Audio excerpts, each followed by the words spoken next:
Ati digdami afur waa'ee amma moobleeta dhiiraa waa'ee shamaraatii moti kanaa ta'u. Zeetaan dammoo Matsaafni bakka adiisatti siragaan qabdu maayii qabatu Alaka ammenyatti miyuutii qabadhume maa xiqqoo tasgabbaa'e meera keessa jirta bar gaaffisi gaafa dhidhiiste waa biraa haasa'uu jirta maamaatii yala. Masaa guddisii kecha bakka kamii eessaayi bakki qulqullina fakkeenya qulqullina tartiiba Gaafii naati na gaafatte maali gaafii lubbuudhaan na gaafadhu gaafii lubbuudhaan na gaafadhu kunis lubbuu barbareedduu ta'e waan lubbuu kanaatiin waan biraa Waaqayyo bishaanirraa eenyuun qabu Waaqayyo bishaanirraa dhimma qabu dhimma onnee keetii malee warra gaarra bilisa taate tokko si faana naasa'u maaliif ati jecha ati horra galchee bara ho'isi dhaga'ee jira. Abbaan kan kootu dhiqatu jette abbaan kan kootu dhiqatu waaduma dhiqattu ati jecha dhiqaa keessaa baate ati dhiqaa keessaa baate saniif. Intalattiin mootora qaqqabtu godhuu diddeerti maayikii qabaatu. Afixattu beekotu eeyyuu halas. Maala malee dubbatina indee. Obboloota kiyyaa nuti yeroo keenya gubuun feenu isinis yeroo keessan hin gubina waan dubbattan ragaa faana dubbadda akka qeesin isiniin jedhetti hin deemina dhugaa ji'a faazigaa lamaan sanaa dhugaadhaaf algaarraa buutanii namoonni waaqayyoof jecha lafa raftanii jira isinii galee ni beekna isa san garuu dammoo gochi isin gootan sun osoo rabbiif gootanii bareeddu isinii galee jecha qeesii qabdaniitu hin deemina hin ajajamne hin jiru hin barreeffamne. Saragaa sifan fida boru. Nafid. Wana.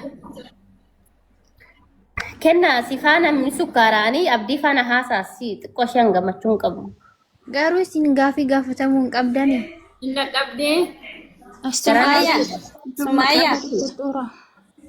Sumaya.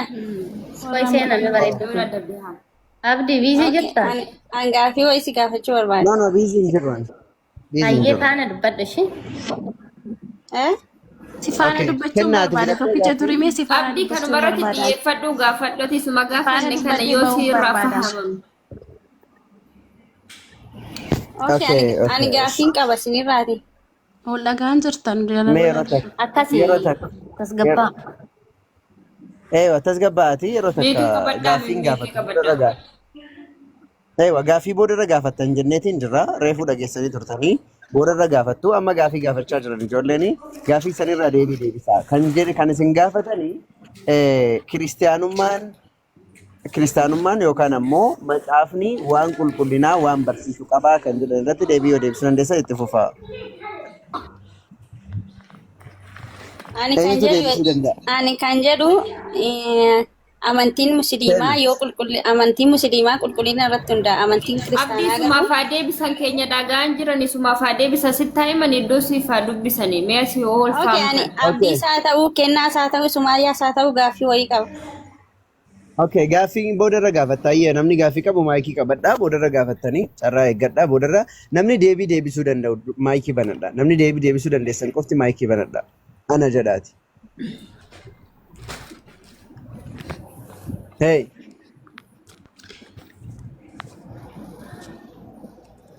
Jaran. Tokkoffaa gaafiin maalinii lammaffaa immoo gaafiin maalirratti hundaa'eeti. Jiraan deebisee. Okay, ishee warri kaan waaqayyo maayikii qabadhu mee waaqayyo isaa eebbisu maayikii qabadhu yeroo takka. Hawwii gaafiini kiristaanummaa macaafni eewa dabarsii kennina. Hawwii gaafii maalii kan jettee fi gaafiini macaafni waan qulqullinaa yookaan ammoo waan qulqullinaadhaan ni barsiisaa kan jedhu dhiqadhaa yookaan ammoo qulqulleeffadhaa kan jedhu baayibilii keessatti caafameetiin jira isin akkamitti dhiqattu kan jedhu. Tokkoffaa gaafii na gaafatte okay siifan deebisa gaafii kan kuduras deebisu kan gootii fi lama tokkoffaa ijoolleen kun sumayyaa fi ijoolleen kana musliimaa dhufte tuuni maaliif amantaa nama eega dhufanii eega dhiifamana godhaati eega amantaa keessa gallisanii kara amantaa dhiiras barbaadanii warri barbaadanis dhuftanii amantaa nama maa xiqqeessi. Bakka dhaggeeffadhu xiqqoo miira keessaa beeku. Isaan kan biraa taasa'u barriin rakkoon gaaffii. Dubbachuu barbaada. Ani dubbachuun barbaada qoy. Okay, okay. Tukkisa yaada yeroo naaf kenna. Yaada keessan kennaa miti bar gaaffii gaafatamu. Yaada miti akka afaan qabaddu maa moxammoxamtaa. Eengadda koo kiristaana keessaa baate maa qinxirii keessa ta'aa eegsi murasi. Sharmuta. Afaan kee qabiitoo itaa ishi. Ati kiristaana keessaa. Maare minara. Kennaa. Koi abdi maaliif miyuutiin irratti qabda? Kennaa. Eenyu ati? Ani seenaadha maaliif miyuutiin irratti qabda gaaffii qaba jedhee miti maaliif ijoollee gadi buustu waan gaafatan waan gaafatan seeraan namatti qoosina kaa erga seeraan gaafatu ta'e seeraan gaafadha yeroo na ijoolleen deebisan immoo gadi hin buusina miyuutii irratti qabina. Gaaficha naa dhiyeessi. Ayyee macaafni akka dhiqattu si ajaja? Na ajaja. Ragaa. Okay, ani immoo gaaffii sirraa qaba dur. Hin gaafatta rakkoon qabu carrasii kenna garuu amma gaaffii si gaafadhe deebisi macaafni eessatti akka dhiqattu si ajaja macaafa kamtuu akka dhiqattu si ajaja dhiqannaa macaafa kamtuu barsiisa. Macaafa qulqulluutu akka dhiqannu nu ajaja macaafa qulqulluutu waa hundayyuu nu ajaja nuti macaafa qulqulluutiin gaggeeffamna ammoo qulqullinni keenya uffata keenya qulqulleeffanna miti uffata keenya qofa harkaaf miila keenya qofa qulqulleeffannee keessa keenya immoo wasaka goonee deemna miti nuti. Boqonnaa meeqa lakkoofsa meeqayyee sammasa? Boqonnaa meeqa lakkoofsa meeqaa miti isin isa kami boqonnaa meeqarraati yoo qulqullina keessan eeggattan malee jannatan galtan kan jedhee jiru jira. Kanaafuu dhiqannaa isin qulqullina eeggachuun hin barbaachisu isin biratti? Hin barbaachisa nuti hin qulqulleeffanna isintu beeka akka nuti qulqulleeffannuuf akka dhiisu nuti numa qulqulleeffanna. Lakki illoliin ish ragaa qulqulleeffadha kan jedhu ragaa.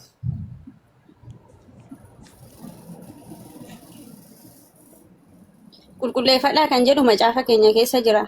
Ammoo isin immoo boqonnaa meeqa lakkoofsa meeqa? Isin immoo seena siraataan nama dhaggeeffachaa hin jirtan. Yeroo namni isin deebisullee hin qoostan, hin kolfitan. Ammoo as keessa kan jiru isin sadaniyyuu jechuudha. Atiyyuu Sumaayyaan iyyuu isiniyyi caalistanii yeroo namni deebisanii deebisanii ijoolleetti qoostan. Yaani waan ofii keessan barbaadan malee waan ijoolleen dubbachuu barbaadan dhaggeeffachuu barbaadan. Obboleetti boodarra yaada kennattaatii. Waan siin jenne ragaa qulqulleeffadha yookaan dhiqadha kan jedhu macaafa keessaa bakkuma takkitti illee taatu nuu kennayye. Indee uffatuma dhiqachuu fi harka dhiqachuu qofa irratti kanaan booda jannata seentanii kanuma keessi keessan qulqulluu ta'uu hin qabu. Ansaatti deebina rakkoon qabu amma dhiqannaa macaafni nu barsiisaa jette eessatti isin barsiisaa jenne? Nu barsiisa nuti macaafa keenya nutu beeka. Macaafa keenya nutu beeka akka itti gaggeeffamnu nutu beeka nuti macaafa keenya ilaalle akka macaafa keenyaatti deemna. Nullee ni barraa ragaa nuu kenni ayyee. Baruu barbaaddu? Eeyyee.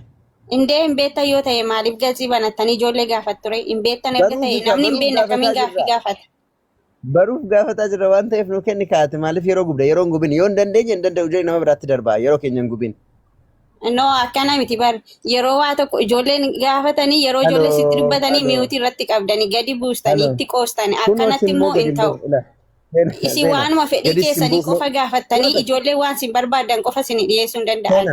Erga gaaffii gaafattanii yaada ijoollee irree seeraan dhaggeeffadhaa. Yaada ijoollee irree seeraan deebisaa. Seena haloo sillee kunoo gadi sin buusne miyuutii sirratti hin qabne kunoo si gaafata jira ragaa nuuf yoo danda'e. Miyuutiin irratti yeroo lama miyuutiin irratti qabe. Ishi bakka ishi sirratti qabeera bakka ishi. Ammayyuu irratti qabaa jirta bara ammayyuu irratti qabaa jirta miyuutii waan ofii keessan barbaadan qofa gochaa jirta. Lammata sirratti hin qabu bakka achii ol dubbadhu koomentiidhaan ol dubbadhu bakka ishi. Zawdiitu banadhu. Okay. Nagaan isiniif haa ta'u. Anaan jettan. Siifis haa ta'u kan nagaadha. Isaa galata. Rabbi galannaa ga'a warra keenya. Agarra hunduu qaanqaa keenya haasofna ijoolleen Sumayyee fi Micayyoon tun dhaggeeffadhu gaa kan kee malee kan namaan dhaggeeffadhu. Yaada dhiisaa iddoo yaada dhiisaa jiruu mataa ofii jiraataa jiran isaan dhiisaa amma isaan dhiisaa nama wajjin haasawaa.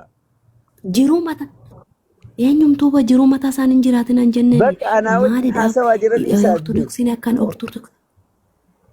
yoo amantaa keenya tuquu baattan amantaa keenya hin tuqneeti maalin isin xiyyaaqan akkana firdi beetidhaasin. Amma isaanitti hin deemina. Waan isaanitti deemina. Yaada booda irra kennatta. Booda jarratti kenna. Obboleessa na buustanii na deebistan. Laala geeffadhu. Oduu ammallee si buusuun keenya oolaan jiru bu'aa jirta siifan bu'aa jirta. Waan si gaafadhe waan isaanii. Okay, waan nama dhiis waan ebaluutiif ebalitti illee waan tolosaatiif waan dirribaa dhiisiiti amma waan si gaafadhe macaafni qulqullina isin barsiisamoo inni na barsiisuu baate ati firdi beeti mooti asirra lammanaa fooloti jettanii warratanii namaaf nama waljaachisa kan jiru isin malee nu hayimaanotii namaatu isin tuqnu wanna dheettamanii dhiqaadhu baate maalin isin qooduru. Maalin isin dur? Kenna eenyu taasawaa jira saa? Natti mul'ataan jiru abdii na biratti hallagabee jira hin beekon zawwiidituudha moo madri wallahi eenyu akka dubbatu hin beekon. Eenyu taasaa jira hafuurri ammas. Misgaanee madri waan ta'e jechuudha. Jechuun hayimaanotii keenya. Hayimaanotii keechan hin tuqu amaanotii keenya. Dabaree nu kennaami maali? Nu sintanyaa isinis ta'a mana keechan. Seetana dubbataa jira moo eenyu mana keenyas dhuftanii barree nurratti. Eenyu dubbataa jira obboleeyyan wallahi natti mul'ataan jiru. Gizee hundaa asirra taa'eetoo kan fooludha jedheetoo hayimaanotii wal nyaachisaa jiru. Ishii suuraa maaramii qabu kana ta'uu noonu abdiin beeku wallahi. Ishii suuraa maaramii maaloo jedhu ofirraa qabu kana. Mukattis bullee wanna barbaaddeetoo bullee. Furanne jaalanneet malee yookiin nama karanne keechan malee kan isinis keechanii bulaanus keenyan bulan maatu sin galchee dhuftan. Auzu billahi wallahi beeku dabraa mul'ataa jiru. Maal isin? Zawdiitu Musa hayimaanotii keenyan bulaa. Sirri jettee dhageeffatu. Chambulaadha hayimaanotii. Zawdiitu ministeera jirti. Zawdiitu. Auzu billahi min shaytaani rajiim.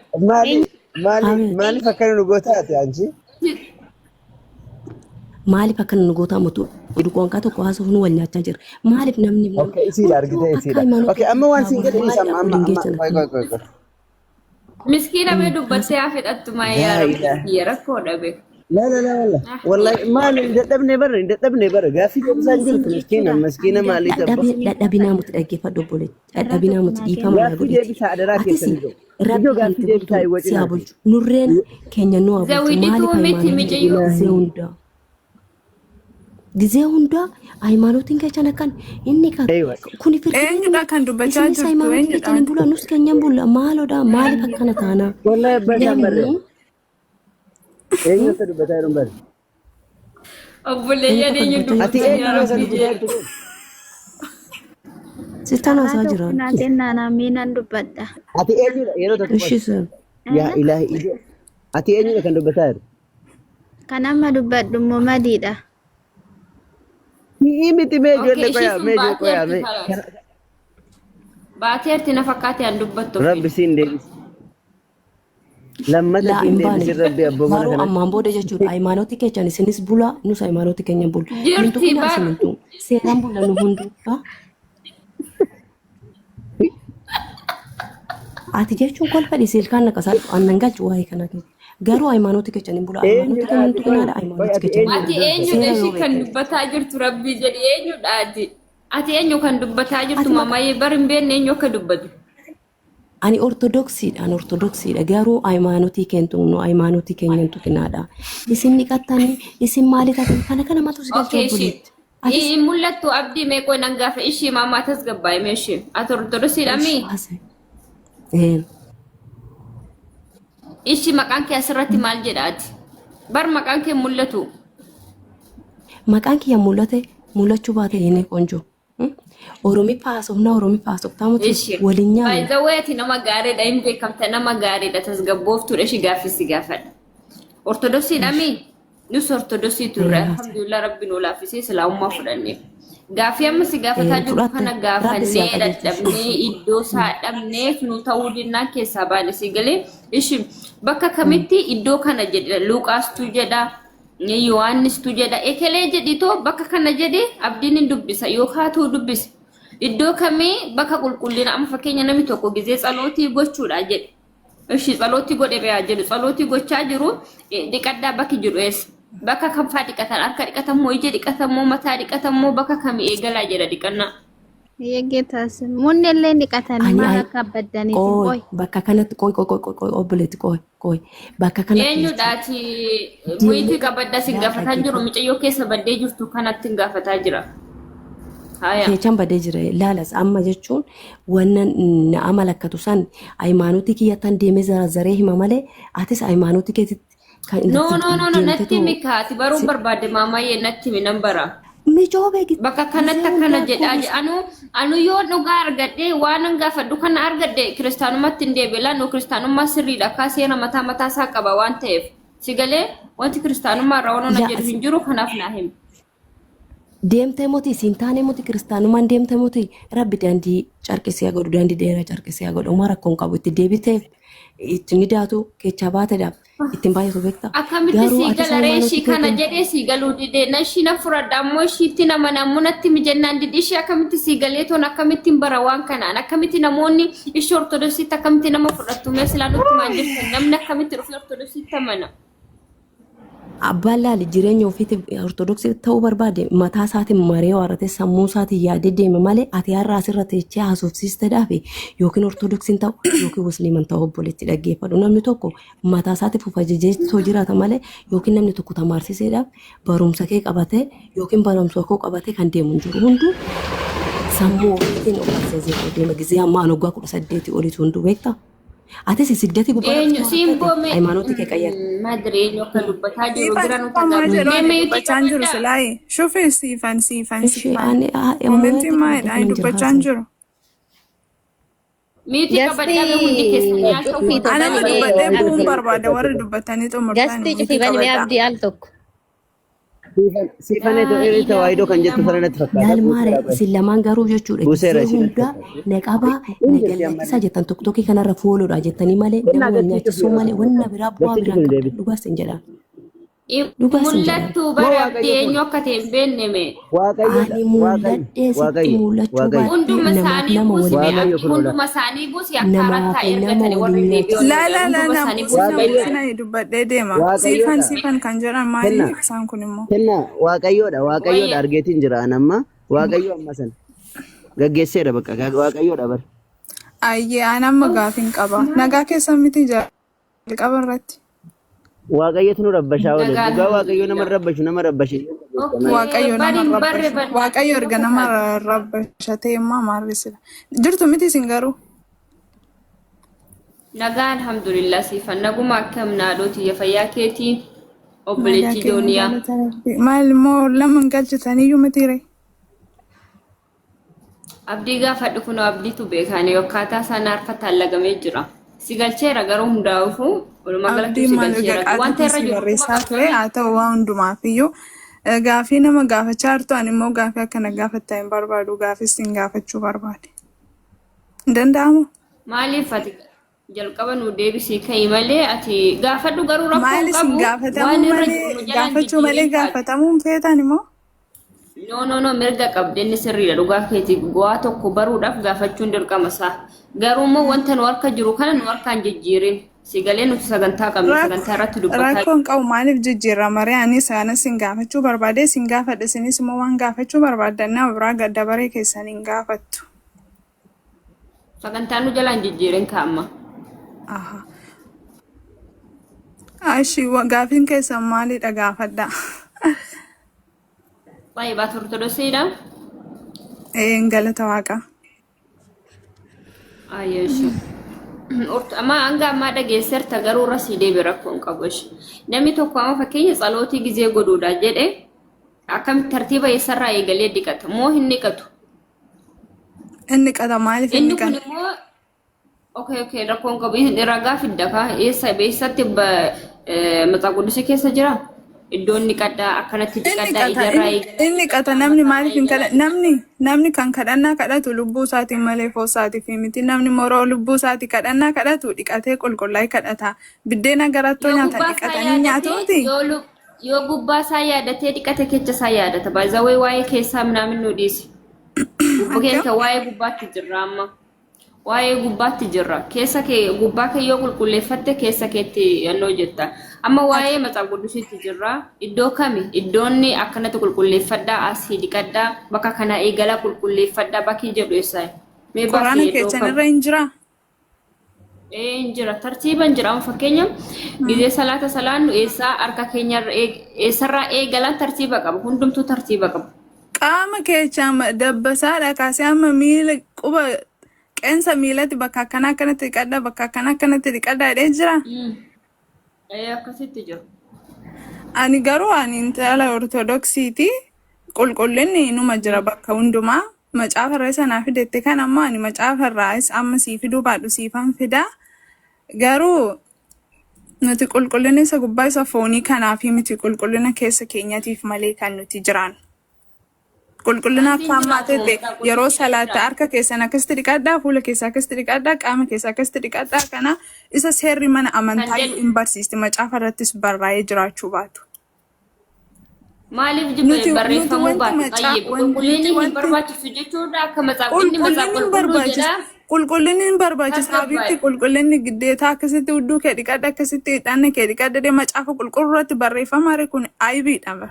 Inni mataasaa Matsaafa qulqulluu jedha akkamitti waa'ee qulqullinaan barsiisu Matsaafni qulqulluu waa'ee sagalee waaqayyoo waa'ee jireenya isaa addunyaa tanaa otoo hin taane isa bara baraa isa sitti si barsiisa malee akkasitti dhiqadhu akkasitti urgaa akkasitti danna sedhee miti kan si barsiisa. Keenya eegganne yoo nageenya keenya eegganne akkamitti jiraanna ree?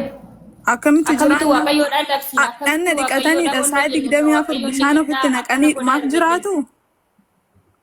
Aya maayidhaan jiraatan. Aha saa 24 dhiqatanii dhumaaf hin jiraatan bar. Isa waaqayyootu nama jiraachisa. Waaqa kee waati kadhattee gaabbii yoo galtee nu macaafni qulqulluun kan nu abuutu miti qoyi tasgabbaay. Macaafni qulqulluun kan nu barsiisu kan irraa barannu akkasitti dhiqadhaa akkasitti kufaa akkasitti kaa'u otoo hin taane akka kadhannaa goonu akka gaabbii gallu. Haa? Malee waa'ee qulqullinaa barreeffamee hin jiru. No waa'ee qulqullinaa barreeffamee hin jiru qulqullina ortodoksii. No dhaggeeffadhu ka ortodoksiin qulqullina hin qabdu barreeffamee hin jiru hin jedhin. Amma ani waa'ee isaa hin jiru siin jechaa hin jiru ani. Unnaa macaafa qulqulluu irratti waa'ee qulqullinaa hin barsiisu Matsaaf Quddusiin hin jiru jedhi kaati. Oogoo jiraate baasii nutti agarsiisu obboleettiitti yennuu dadhabsiisin kanarra jirraa bara. Waa'ee kanarra yookaan jira bakka kanaa jedhee dubbisi yookaan hin jiru jedhi jala darbe nama jira motor basadhee gaafanne hundumtuu maaliif dubbisi yoo jiraate jira yookaan hin jiru jedha jala mura. Deebisi tasgabbaa'ee dhaggeeffadhu.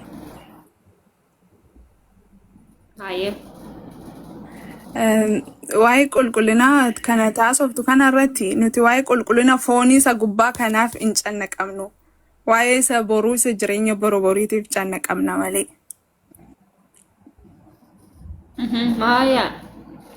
Kanaafuu macaafni qulqulluurra kan nuti barannu macaafni qulqulluun kan nu barsiisu gaabbii gallee. Qulqullinni inni numa jirame qulqullinni giddeetaa macaafa irratti akkasitti dhiqadhu akkasitti garagaree akkasitti ofitti naqee akkasitti ofirraa goggosii jechuu baatus qulqullinni hin jira barkun. Qulqullinni macaafa qulqulluu irrattis barraa'u baatu macaafa qulqulluu jechuun macaafa qulqulluu kan sagaleen waaqayyoo irratti barraa'edha malee macaafa qulqulluu kan dhalli namaa saayinsii miti beekun. Saayinsii miti kan dhalli namaa akkasitti shaaworii galuu qaba guyyaa amma kanaa dhiqachuu qaba akkasitti dhiqachuu qaba saa. Isa bitti macaafa qulqulluun hin beektaa ati isaan beektu isaan nuti isaan beeknu jechuudha isa macaafni qulqulluun. Okay ani gaaffis gaafadha waa'ee qulqullinaa hin barsiisuu jedhee. No hin barsiisa maaliif hin barsiisa ani gaaffis gaafadha. Yeroo takka kennaa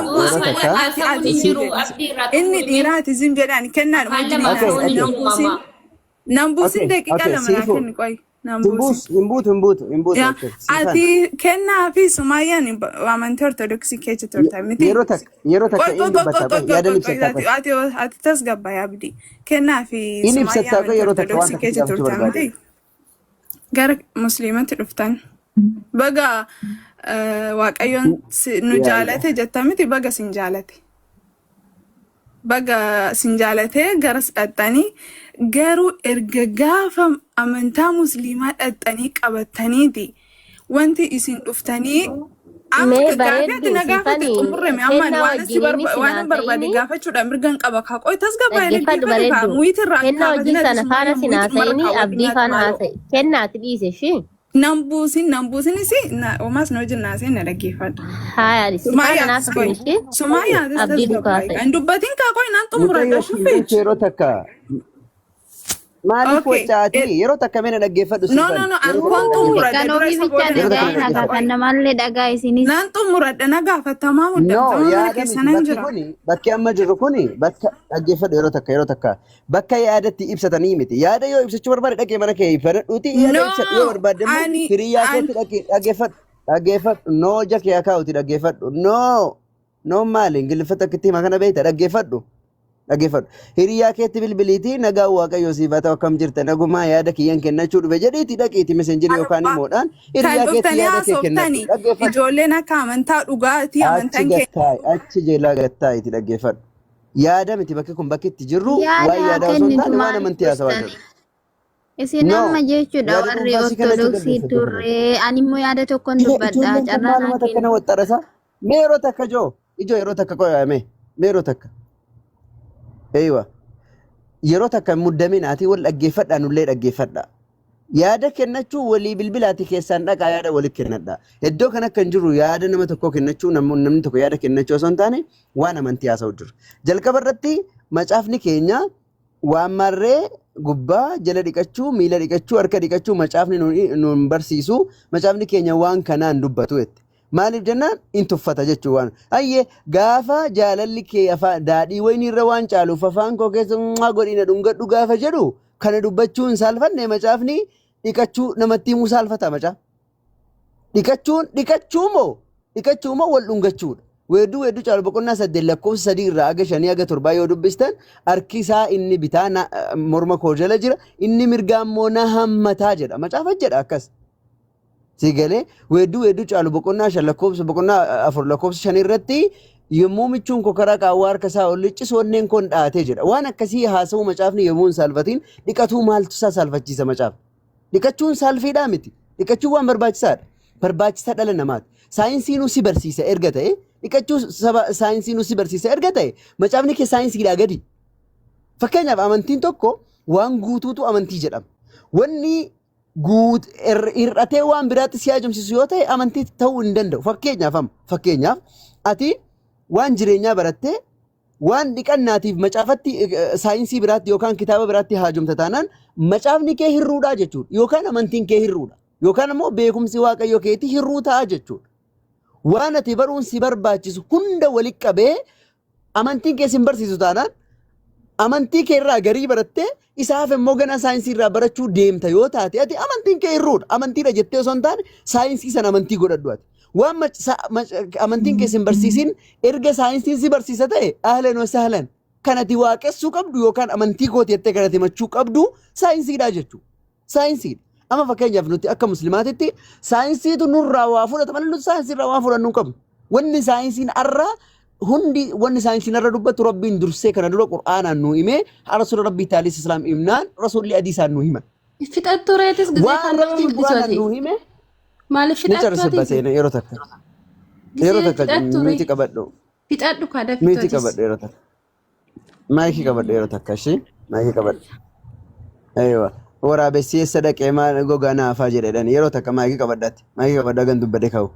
Aywa kanaafi amantiin kee yoonii fi ganaa gimmaasha isaa macaafa irraa dubbistee gimmaasha isaa ganaa saayinsiitti agarsiisa. Fakkeenyaaf dhiqannaa saayinsii si barsiise yoo ta'e abbootiin keessa warri otoon saayinsiin hin dhufin turan sun akkamitti dhiqatan? Ati har'a macaafni kee barsiisu taanaan eega saayinsii irraa baratte abboonni gaafa saayinsii waan dheengadda dhala namaatiin argamte ilmi namaa qorannoodhaan argamsiisedha. Hayyee gaafa saayinsiin qoratamte saayinsiin hin dhiyaatin dura qulqullummaan yookaan ammoo maalummaan qulqullummaa gaafa saayinsiidhaan hin himamin abbootiin keessan akkamitti dhiqataa turan? Akkanumaan yaa'aa turan gaafa saayinsiin hin jiraatin. Kanaaf saayinsiin nu barsiisa wanni jedhan hin jiru. Yoo saayinsiin kan isin barsiisu ta'e macaafni keessan kan isin hin barsiifne ta'e saayinsiin macaafa keessan irra caala jechuudha aganum. Gabaabsaatiin nu deebisa. Namni deebisuu dandeessa yoo jiraattan. Macaafni waan qulqullinaan ni barsiisa moo hin barsiisu? Hin barsiisu. Bas agasuma. Kanaaf sumayyaan akkas taate, sumayyaan ol baate. Maaliif hin barsiisne hin barsiisa? Ragaa. Ragaa malee sin ta'u si ragaa sinii gizee dhufuu dhuftanirree akka dhiqattan hin beekna nuyi. Gizee usilaama kiristaana maqaa dhuftan gizee dhufuu dhuftanirree shan akka dhiqattan hin beekna. Nu akka keessatti dhiqachuu hin dandeenyu fa'aa. Si galee sin aatis lafi gizeeti makiinaa odooftee gadi baatee washalaakee bishaan akka dhiqattu hin beekna nuyi. Isaafuu afaan qabitoo waan nuyi jenne dhaggeeffatu asirraa ajandaa godhattanii warra kiristaana tuqaan oolinaa namni sin dhaga'u hin jiru. Sinii nama waggaa tokko keessa turee miti nama waggaa lama nama waggaa sadi keessa turee miti naarra nama ji'a sadi keessa hin turreedha amantaa musliimaa kan hin beeku shi. Sila saniitu sumayyaa itti mucayyoo sinii dhiiraa jettanii nama washalaa dhabee warraa. Dhiironni kiristaanaan qabanu isa tamma jette sanan maqaa isaa akka keetti hin dha'u.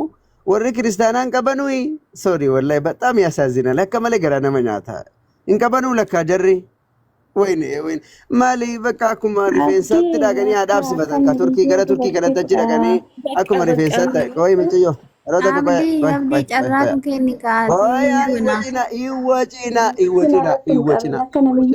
Yeroo si waan barbaadde haasoftu calliftanii dhaggeeffattuumi qoyaa ammallee iwwacina. Qoya ijoollee iwwacina. Namni hin qabne yoo jiraate isin keessa dhaqee Turkiitti haa dhaabbatu akka rifeensaatti jechuudha. Akka rifeensaatti dhaqanii haa dhaabbatan itti hima. Yoo hin qabanu yoo ta'e. Mungkin irratti hin qabin abdii waa'ee sagaagalaa sin barsiisa waa'ee gadii lubbuu sin hin barsiifne. Ishee kanaafiyyuu dubartii 11 halkan tokko dubartii 11 wajjin waa sagaagalaa godhataa galee waa waaqni keessa sin barsiisa waan ta'eef jechuudha. Ofumaa bichaan dhaggeeffatinaa kaa'isiin maa'een nama moo bichaa amma gaafessi gaafadha waan ta'eef dhiifama ijoolleni. Gaafessi gaafadhaa gaafii naa deebista. Silaa gaafessi gaafatan gan nama darbatti waan ta'eef. Dhiifama ishee kennaa haa gaafatanii hayyee. Bakka allaan maaliif jennaan isaan deebisuu danda'an waan waan hin qabneef haa gaafatan hayyee gaafadhu itti fuuf. Innuti deebii qabna galata waaqayyoo waaqni keenya waa'ee qulqullinaarra waan barsiisu tokkollee hin jiru waan ta'eef haa gaafatan kalas jala murreef xumurra sii galee deebiin hin jiru namoonni kun hundumtuu waan deebisan dhabanii hanga ammaa arrabaan xumurran. Kanaaf jennaan gaafadhaa kalas rakkoo. Ijoollee homaan beekne waliin galchinaati. Nama waa beeku nama wangeela barate nama tajaajila walgalchaa malee obboloota tajaajiltoota walgalchitanii kiristaanii deebiin qabu jechuun dandeessan. Amantuu sanaa taatee akkamitti deebisuu barbaade laazim qeesii barbaadu danda'an qeessillee hin hordofu nama kana hunda keessa qeesiin dhabamellee dhufee hin deebisu inni hin sodaata kaa'e. Obboloonni argachaa turan miti Beexroos walgalchi kennaa. Beexroos kan jedhu walgalchi lakkoofsa tokko barreeffatee jira. Rakkinni keessan ijoollee shamarranii ijoollee homaan beekne malee barsiisota hin galchitan sinii galee. Amma gaafina ni abbaa fedhen galchina qeesii tafaaxaxeeme hanga sanaa cufaa beentee barsiisota beentee wayya malee ortodoksii barsiisan gaaf tokko beentee afaan hin baniin waan ta'eef amma abdiin gaafii kun afaa deebisu qo'e waan beekteef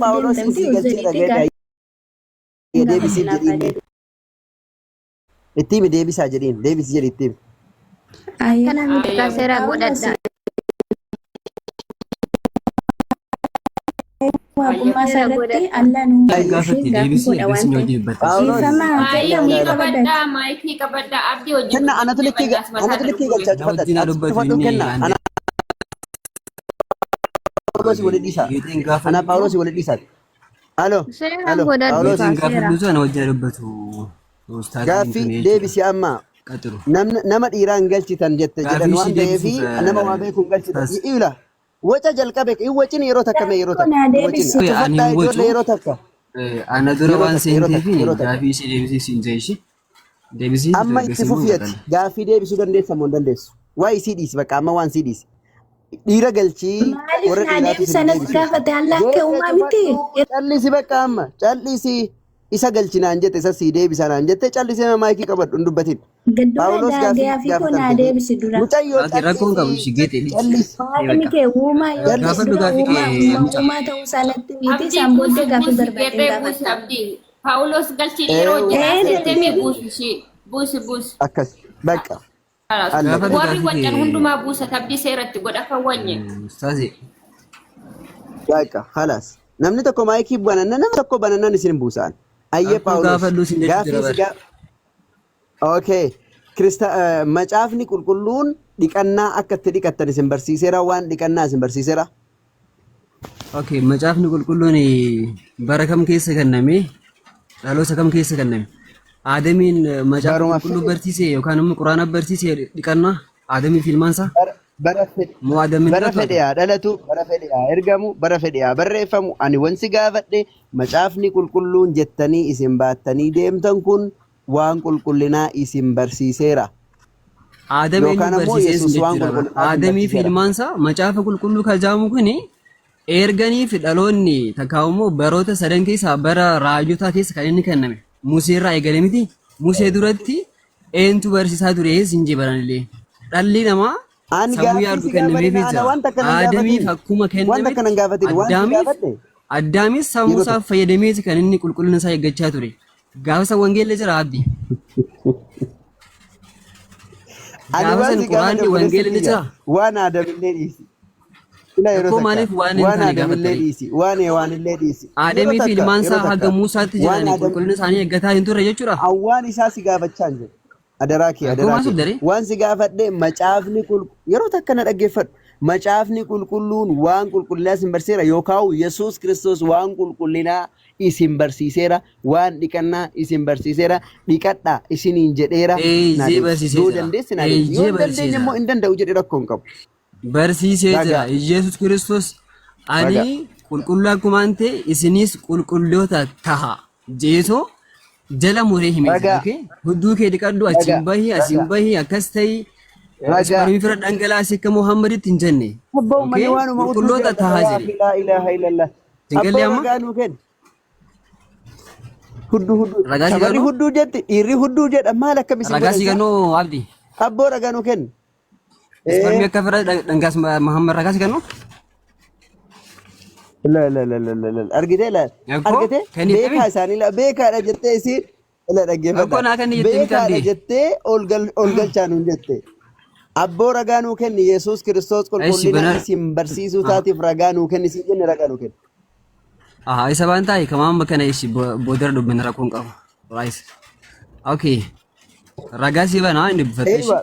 Bulgaafannaa kee yeroo maasii deemte dhaqxee bulgaafattee bulguu kee immoo achirraa arraabda boodarra isaa ofumaa arraabda waan si gaafanne qofa nu deebisi amma. Waayini balaachoo kuni maaliif akkanatti sodaattan? Yoo namni gaaffii hin gaafattan seeraan deebistanii maaliif sodaattan? Warra arrabaan xunchaa baasan. Tokkoffaa Pheexroos tokko 15 gubbaa irratti maal jaa Waaqayyo gooftaan keessan ani qulqulluu akkuma ante isinis qulqulloota ta'a. እኔ እግዚአብሔር አምላካችሁ ቅዱስ እንደሆንኩኝ እናንተም ቅዱሳን ሆኑ አለቀ። በቃ ፍጤ ዘለ ቁልቁሎተ ታጂን በርሲ አቺን ማይቢት ዋልቴ ስንቴ አረ ተስገባይ ሴትዮ ጉርባጂን ቀናስ ጋበቻ ይራል ጉርባጂን ድበቹ ይራል ታይ ናሙሰ ጌት ሬፉን ተነ ዋንተ ባይ አራሱ በቻ ቱርተ እሺ ዋዲ ቀናስ ጋበቻ ይራ ዴቢስ እሰት ዲቀዳስ ቁልቁሎተ ታጂን በርሲሴ ዝራ ሲንጀ ጎፍታን ከኛ ፈይሳን ከኛ ኢየሱስ ክርስቶስ መቃስ አልፍኛት አከሲ ኤሰት ተከዘ አኮ ስትምቱ እንጀራ በር ደም ድብስ ጋ ማልታት ኤሰት ተከዘ ሲንጀ tokkoffaa Pheexroos boqonnaa tokko deem dubbisi. Pheexroos hin keessatti Yesuus dubbate. wangeela dubbate yem dubbisi wangeelli qulqulluun hundumsaatu wangeela qulqullu jennee amanna tokkoffaa Pheexroos boqonnaa 9:15 gubbaa yem dubbisi qulqulloota isaa barsiisa garuu immoo faallaa kanaa jechuudha bishaan sareen keessatti fincaantee fi marsaan lagu dubartii keessatti dhangalee dhugaajii Muhammad kana qulqullummaa keessa ይሄው ቅድስናችሁ kana gurbaa tasgabbaay cinqamini muddamini tasgabbaay kun irris dubartii sawiyyo tasgabbaay yaafi gaafatamte dubbadhu maaliif dhugaa keessan beeku waan qabdaniif dubbachuu jira okay Gisee keenyatti illee tasgabbaa dhaggeeffadhaa kaanuu sin dhaggeeffadhaa. Dhugaa jiru waan beeku qabdaniif dubbachuu jira. Ijoolleen keenya gamtaan warri asii achi qabbatan jalqaba diimaa baraddaa isin hin ta'a, okay? Lachum. Paawulos. Ati eeywa kennaa naa dhiisi ati maayikii ma qabadhu dhaggeeffadhu gurbaa kana. Ara waan barbaadde barbaaduu leenca. Eeywa waan siin jedhe tokkoffaa irratti waan si gaafadhe waan qulqullinaa waan dhiqannaa si gaafadhe tokko. Lammaffaa waa Yesuus Kiristoos barsiise si gaafadhe. Inni kun yatamma dabdaabbee yookaan immoo xalayaa My brother, waan mataan isaa